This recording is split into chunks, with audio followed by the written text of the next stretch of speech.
Amérique jamanatigi Joe Biden ka fara Faransi jamanatigi Emmanuel Macron kan ani Canada jamanatigi dankan Justin Trudeau fo ka taa se Alimanikaw ka ɲɛmaaba ma n'o ye Olaf Scholz ka fara jamana ɲɛmɔgɔ 20 kɔ kan ye bɛnkan dɔ sɔrɔ ani u ka jamana fangaw k'u bɛna yɔrɔ la kɛrɛnkɛrɛnnen belebeleba dɔ sigi sen kan Bazieux o kɛɲɛkayanfan ka taa tilebiyanfan fɛ yɔrɔ min na Amérique jamana finitigiw wulila ka taa juin kalo tile 6 san 1944 sɔgɔmada joona fɛ finitigi camanba de nin bɔnɛna nin yɔrɔ kofɔlen in na n'o kɛra Alimanikaw ka kɛlɛdaga ye ka kɛɲɛni o don ɲɛnamayali wulikajɔ baara kunfɔlɔw ye min daminɛna nɛgɛ ɲɛ 15 tɛmɛlen kɔfɛ ni sanga 30 ye n'o bɛ bɛn nɛgɛ ɲɛ 13 tɛmɛlen kɔfɛ ni sanga 30 ye GMT a fara ɲɔgɔnkanw baaraw sigilen sen kan kɛra Omaha Beach walasa ko ka se ka hakililajigi kɛ a don kofɔlen in na ni k'a ɲɛnamaya nin wulikajɔ tasibila bɛna kɛ don kɛrɛnkɛrɛnnenba ye tariguw kɔnɔ n'a kɛra ni yiraliba damadɔ ye ani fɛnɛ ka fara sanfɛ wulikajɔ baara dɔw kan n'o bɛ wele ko Douglas C-47 n'o tɔgɔ tilala ka yɛlɛma ka kɛ Dakota ye sɔgɔmadayanfan waati ɲɛnajɛ kunfɔlɔ baaraw minnu sigira jamana tɔgɔ la kɛra Britanikiw ka masakɛ Charles III fɛ ka fara Amérique jamanatigi Joe Biden ani Justin Trudeau fo ka taa se a kɛlɛkɛden kɔrɔw ma minnu bɛɛ lajɛlen tun b'a kɛnɛ kan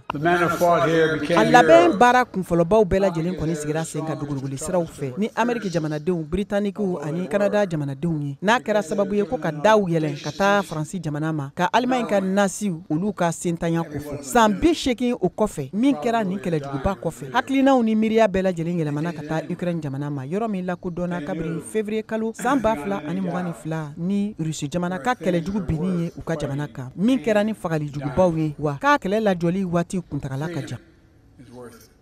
Democracy is worth it. America is worth it. The world is worth it.